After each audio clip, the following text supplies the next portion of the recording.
Welcome to the deep dive. Today, we're diving into some really dense, really critical source materials, all centered on the, let's say, the fractured and high-stakes world of the Iranian opposition. Yeah, it's a complex picture right now. Definitely. We're looking at three main threads, and they're all intertwined. First, this push to set up a unified Republican political alternative outside Iran. Second, a really desperate human rights crisis unfolding inside Iranian prisons, a major hunger strike. Which is just horrific. And third, some pretty explosive details about, well, external influence and digital disinformation, basically, trying to manufacture support for certain figures. Okay, let's unpack this. Our goal here is to try and synthesize these different events, maybe help distinguish between what looks like genuine opposition and what might be more like political projects, and just grasp the kind of psychological warfare that's happening around this push for regime change. Absolutely. And you really can't look at these things in isolation, can you? The internal struggle, the external attempts to influence it, sometimes even sabotage it, it's all connected. So true. The dynamics shift constantly. Our sources hopefully give us a clearer picture of where the real lines are being drawn. Yeah, I think they do. Okay, let's start with that search for a viable alternative, specifically a non-monarchical one. Our sources detail the formal creation of the Cooperation Council of Iranian Republican Institutions. CIRI for short. CRI, right. And this looks like a pretty serious attempt to, institutionalize an opposition front outside the country. What's the scale of it? Who's involved? Well, what's fascinating here is the structure they're putting in place. It's not just one group. We're talking 6 institutions spread across 3 continents, America, Europe, Australia. Wow. Okay, so quite widespread. Yeah, signatories coming from places like Stockholm, Toronto. Groups like the Movement of Democratic and Secular Republicans of Iran are named as key players. And their platform, what are they actually standing for? What are the core ideas? They're drawing some very, very clear lines. First, explicit opposition to the entire Islamic Republic system, not just parts of it, the whole thing. Okay. They're pushing for a democratic republic now, not, putting that decision off. Firm commitment to the Universal Declaration of Human Rights, separation of powers, executive, legislative, judicial, pretty standard democratic stuff in principle. But the really significant part, especially for understanding the dynamics within the diaspora, is who they won't work with, right? That's the key differentiator here. Yeah. The platform states very clearly, no cooperation with monarchists, no cooperation with supporters of hereditary rule, and no cooperation with any groups that cooperate with them. So that's basically formalizing that neither Shah nor Sheikh idea we've heard before. Precisely. It creates a defined split. They're building a specific kind of Republican front. It's a powerful stance ideologically, but isn't it? Well, isn't it risky strategically? Doesn't it risk cutting them off from potentially influential, maybe well-funded parts of the diaspora? That's the gamble, isn't it? CRI seems to be choosing ideological clarity and, importantly, national sovereignty over maybe broader but messier alliances.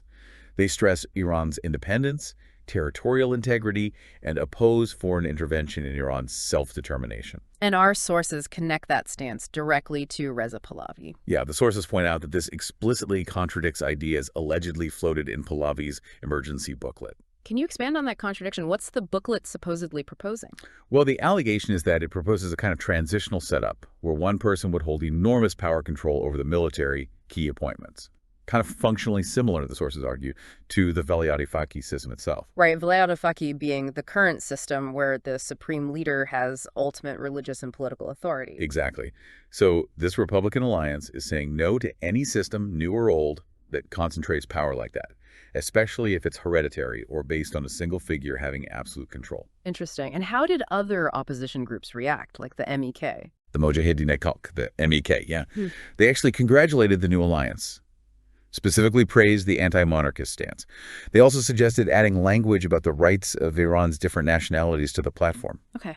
So that's the external political chess game. Let's shift focus now, because while that's happening, there's this immediate horrific human rights crisis inside Iran, Ghezel Hesar prison. Yeah, it's just devastating. Our sources were compiled when about 1,500 death row inmates there were on their 4th day of a mass hunger strike. F-1,500, that number is just staggering. It is. And they're protesting the executions, which have been ramping up. And their plea, it was quoted directly, wasn't it? Yes, a direct appeal to the Iranian people. You, the dear people of Iran, are our refuge. It just highlights how they feel completely abandoned by any semblance of a justice system. And the sources are saying these executions aren't really about law or punishment. Not at all, according to this analysis. It's presented as pure psychological warfare, a tool of intimidation aimed not just at the prisoners, but at the whole population outside the walls. The goal seems to be maximizing fear to crush any potential for future dissent. And then there's the sickening contrast. Who gets executed versus who gets away with massive corruption. Precisely. You see people executed, often for crimes rooted in the poverty the system creates. And then at the same time, you have these massive ongoing corruption scandals. The sources mentioned Babak Sanjani. The businessman sentenced to death for embezzlement, but supposedly seen out and about. Right. And more recently, this huge Dashti scandal, billions stolen through import fraud. It's just the hypocrisy is glaring. Execution for the poor, apparent immunity for those stealing billions. So connecting this internal repression to the bigger picture, the argument in our sources is that this makes the regime a threat beyond its borders, a danger to global security. Yes. They argue it's inextricably linked, and they cite specific examples, especially involving Europe, like the murder of that Quran-burning individual in Sweden. The suspect, a 24-year-old, is allegedly now in Iran. There's an arrest warrant out. It points towards state complicity, or at least shelter. It's not just isolated incidents either, is it? There's mention of organized crime. Yeah, this is maybe the most chilling part. The sources claim there are 3 major criminal gangs operating in Sweden, responsible for apparently over half the serious crime there, whose leadership is allegedly tied to the Iranian regime. Wow. It's not just spying anymore. It's potentially weaponizing transnational crime for influence, for intimidation. And the Norway case, too. Right, the Norwegian embassy doorman. A Norwegian citizen apparently convicted of spying for both Iran and Russia, selling visa applicant data, staff info, for significant amounts of money. Given all this, the executions, the crime links, what's the call to action? Well, the sources stressed the need for international action. The fact that major outlets like Reuters and AFP picked up the hunger strike story is important. It creates pressure. The ultimate call is clear. This file, detailing the human rights abuses, the executions as political tools, it needs to go to the UN Security Council. Urgently. Okay, let's transition to that third thread, external involvement and manufactured support. We've talked before about how some sources see Reza Pahlavi as a kind of break of the revolution. That idea gets sharper focus with this Haaretz report. Yeah, the Haaretz report alleging support for Pahlavi from Netanyahu's government. And the timing of that report's release, it wasn't accidental, according to the sources. Seems unlikely. The context, as the sources describe it, was peak international pressure on Netanyahu over Gaza, plus a very fragile domestic coalition. So the suggestion is this leak might have been driven by internal Israeli politics, someone trying to damage Netanyahu by revealing this controversial support. And the criticism in Haaretz itself was pretty fundamental, wasn't it? Absolutely. It wasn't just reporting an alleged fact. The core critique was about principle. Should a democratic government like Israel be backing a figure associated with dictatorship or hereditary rule, regardless of any supposed popularity inside Iran? Which brings us neatly to how that popularity was allegedly built up. This is where the digital manipulation comes in, right? The aha moment for listeners. Exactly. This is where the sources get really specific about the mechanics of the propaganda. They talk about using AI, using bots, using tech to basically run a fake campaign.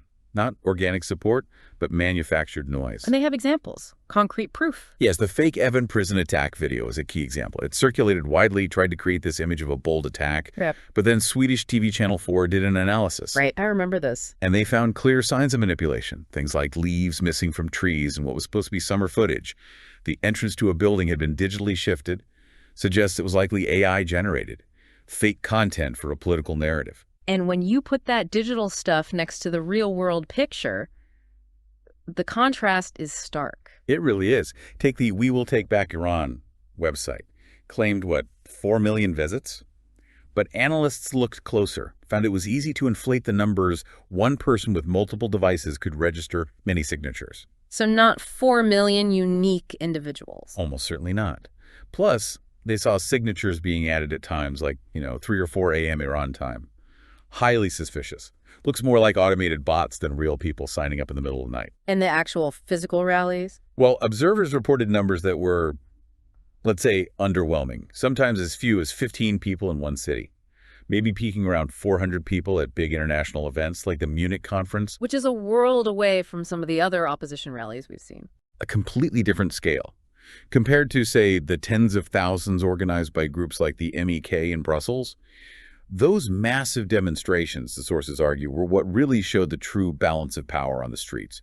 They were so big, apparently, that even outlets like BBC Farsi and Euronews, which had sometimes been maybe hesitant to show the full scale, had to report the numbers. It forced their hand. So pulling all this together, what does it mean? What's the strategic outlook here for the opposition for the region?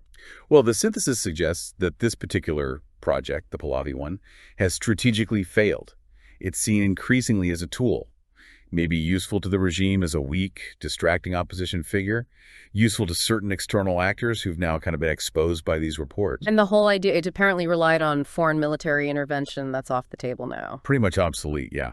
Sure. You look at the region, efforts towards normalization, ceasefires, absolutely zero appetite anywhere for a ground war in Iran. That narrative of waiting for foreign rescue, it's collapsed. So where does the real strength lie, according to these sources? It lies internally, in the organized resistance within Iran.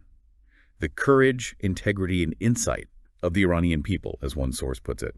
You see figures like Mir Hossein Mousavi, someone from within the system's history, now calling for a constituent assembly.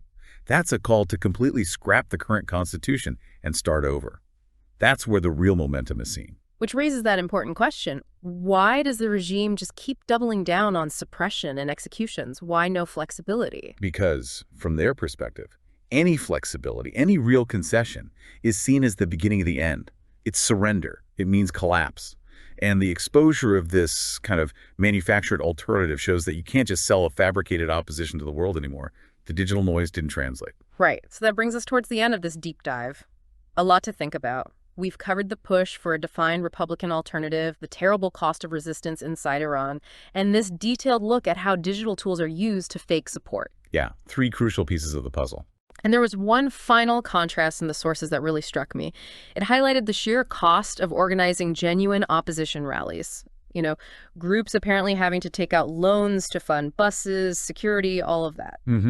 Real logistical effort. Compared to the alleged fundraising methods for the Pahlavi project, things like charging $4,000 for a photo op or over $100 for like a seat at a dinner. A stark difference in approach, definitely. It is. One involves costly, dangerous grassroots organization. The other seems, well, much more focused on image and potentially lucrative access. So here's the thought we want to leave you with today. If digital manipulation and this kind of high-cost access are relatively cheap and easy ways to create the illusion of an opposition movement, how does the global community, how do you, the listener, effectively figure out who to support? How do you back the authentic movements, the ones whose struggle is costly, dangerous, and often has to happen deep underground in the dark? That's the critical question, isn't it? Verifying authenticity in this environment. Something to mull over. Thanks for joining us on The Deep Dive.